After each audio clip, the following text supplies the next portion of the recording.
Peace and assalamu alaikum, everybody. Hope everybody's doing well. Today, this video that I'm doing now is more of an op-ed type piece, I guess. And it is on what I think of the term God as in relation to Allah. And, you know, many people believe this or feel the way I do. And, but to a lot of people, it may seem to go against Islam, but it really does not, if you like. You can see what I mean. But, so, I do not adhere to, and I think is quite incorrect to refer to Allah as God. And it's not because of, like, you know, God spelled backwards dog, or, you know, it stands for Gumar Azdabar, or any of the other acronyms people, you know, come up with. To me, it seems simple to me, I guess. But for starters, and I guess most obviously, is with Muslims, we have 100 names for Allah. They said 99 plus 1, but it's 100. So 100 names for Allah, from, you know, Allah to, well, Allah is like the name, but, and some people say it means the God. Other people says that it literally means like the life giver. I'm not a scholar of Arabic, but, and it's not just Arabic. I get into that another time, but it is the Ilah that the Christians say that, well, the Bible says that when the Messiah was on the cross, which we, of course, as Muslims don't believe, but when the Messiah was on the cross and he was calling out for help, the term that was used for the Creator was Ilah. This is what, you know, Muslims refer to Allah as, is an ancient name, and you know, we still adhere to when we say La ilaha illallah, and so on and so forth. But so the other 99 names are descriptions or attributes or adjectives of the Creator. So you have everything from like Ar-Rahman to Al-Idol to Dhul Jalali wal Ikram to As-Sabur, you know, all these names. Now one of them is God, which you can say like, well, God is not an Arabic language, but Allah very well could have come up given us that as a name, number one.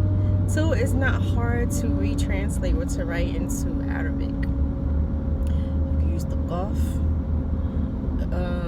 the Waw, the Del, God. Anyway, so that to me is the most basic. Like, we have all these other names. Why do we keep trying to call the Creator God? Like, to me, that's a no-brainer, so to say. And I say that respectfully. I'm not saying that towards anybody else. I'm just saying in my mind, I'm like, why would I need God? But the other thing is, to me, a God quite literally can be anything. Like, we make gods.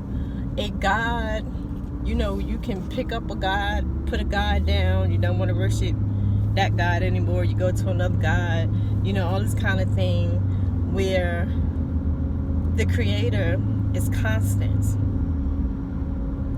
Also, gods have limitations. Like, even, I'm taking this really dope world history class right now, world history up to 1500, and like BCE, and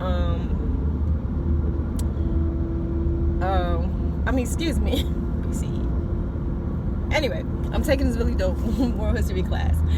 And, within it, we are learning about all these different gods that the Greeks had, the Romans, the Japanese, everybody, the Persians. And what I already had figured out through, just reading and stuff like that over the years, but now I like it because it's much more cohesive, and then I'm, better able to delve in deeper.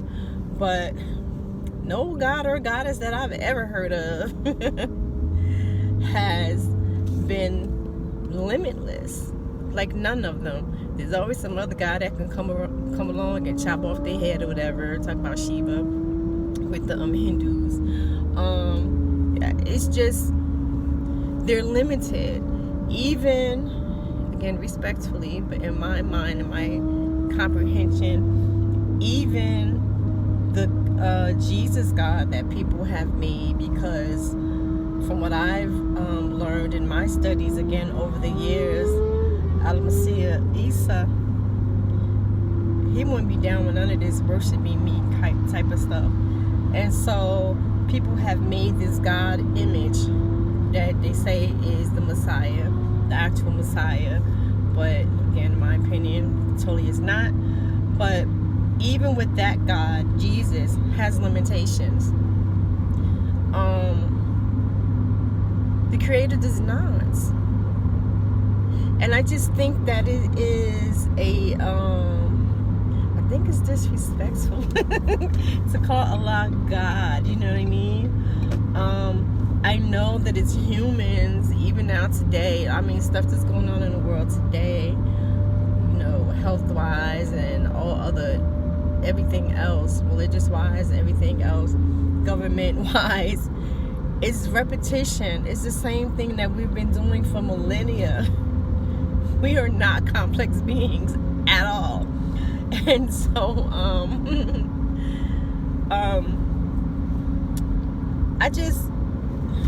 I understand how people got into this whole God, like everybody's God.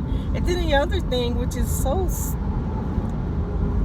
ridiculous to me, is how you have people, I guess, in an attempt to say, oh, nobody's different, we're all the same, we should just respect everybody.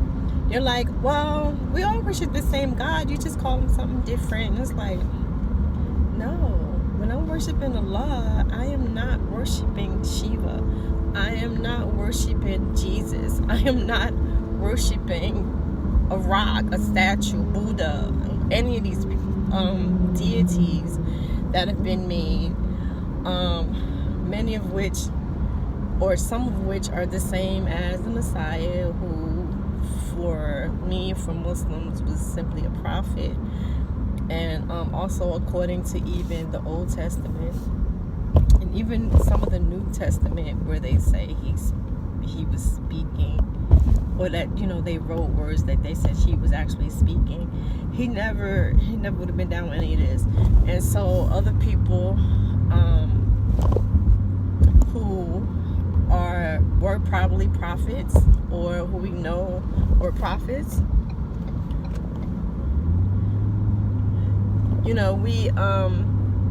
we make them this. And so I can understand how, as humans, we grab hold to these concepts or whatever, but they're just simply not the same. That's just so crazy to me when people say that. And the other thing, while I'm on it, is I said before, how people would say, like, we're worshiping the same God, you just call him by another name. I also do not believe that the Creator is a he. I do not believe the Creator is a he nor a she. I believe that Allah, the Creator, the one Al-Wahid, is beyond human comprehension. And also,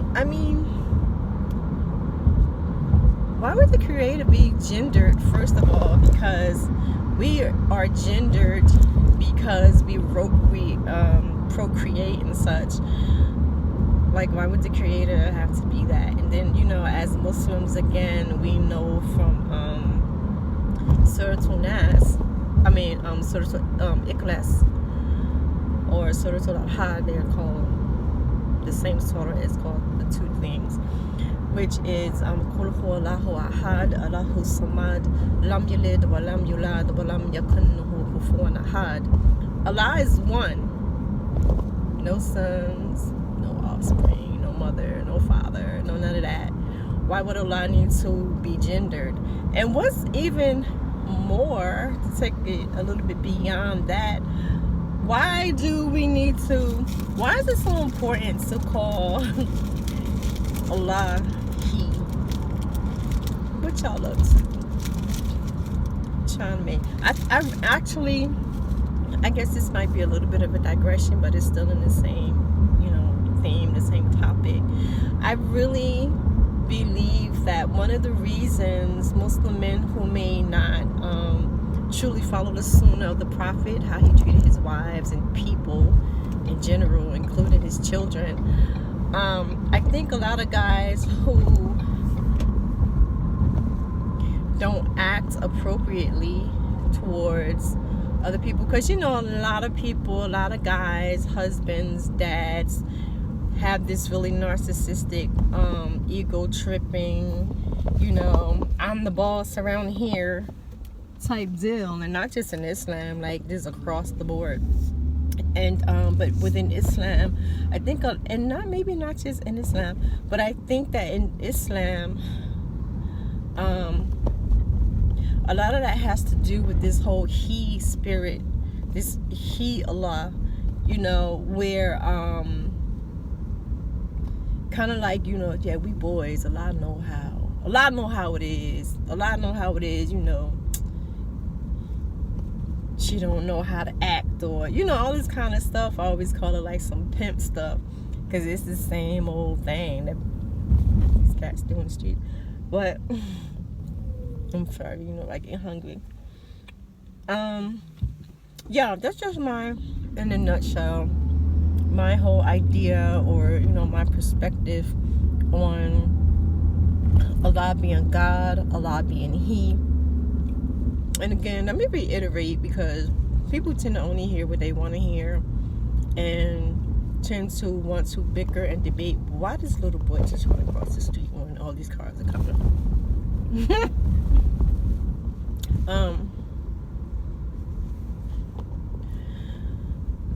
I got distracted by the baby. So yeah, those are my ideas. And I was saying, in case anybody wanna, also what you're saying, Allah is a woman, I already said I don't believe Allah is a man or a woman, male, female, hermaphrodite, none of that kind of stuff. I think gender has nothing. I think the Creator has no need for gender, first of all. And it just doesn't make sense. Like, for what? If the Creator does not sleep, the Creator is not in need of food, air, water, and I'm not talking about gods. We can make a god or a goddess be whatever it is we want it to be. And the thing that always boggles my mind is how people worship these things, especially when it comes to statues and stuff. If I make a statue of a god or a goddess and you buy it from me, but I made it, why are you worshiping that thing? Shouldn't you be worshiping me? If you're gonna worship somebody, that just doesn't make sense to me. Like, these things are made. And of course, we can go to the story in the Quran. We talk about the Prophet Ibrahim when he was a young boy, and his dad, they were all into paganry and everything. Paganry, they were pagans, and his dad was like, take these statues down to the market and sell them. And he was like, this is whack. Why they praying to these things? They can't do nothing for them. So he tied them together and was just dragging them down the road or whatever. And then he went to the temple, and he just wasn't about it. Boy, that brother, he was not joking. And so he went there and he smashed up all of the statues except the really big one.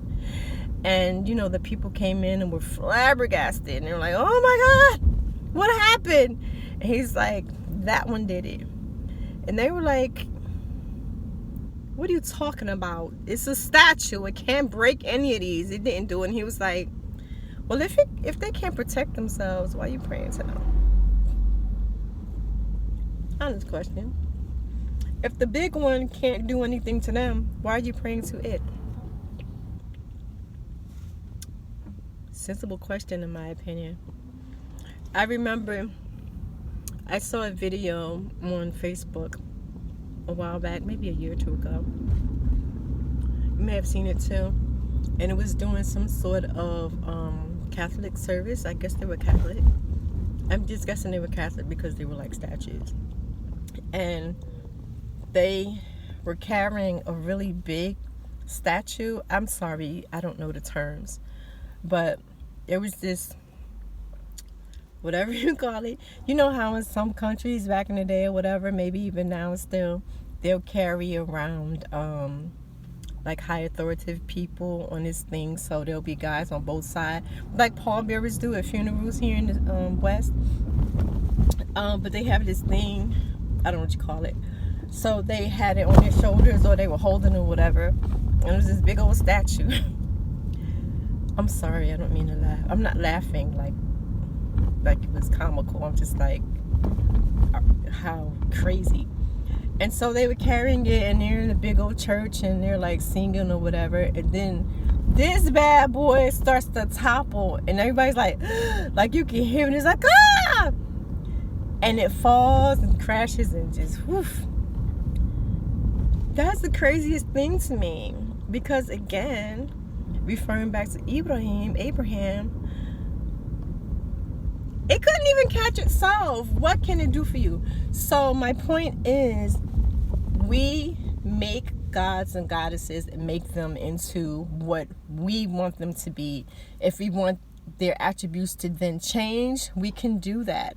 If we don't any longer want to worship them, we think, that God is trash, I'm gonna worship this God over here. There are no consequences. There's nothing. You could just like, they don't exist anymore. Switch. We're doing this now. That's just so nutty to me. And so I think that it is, again, disrespectful to refer to Allah as God, as well as to refer to Allah as He. And, I guess on one hand we could say like, well, we're just humans. We don't really know what to call them, everything. But again, from an Islamic perspective, we're talking about calling Allah God. From Islam, Allah has given us more than enough information, more than enough, names. Why are we doing it? I don't know.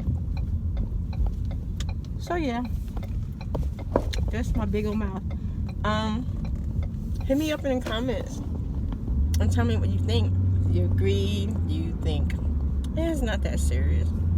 What do you think about it? Slowly.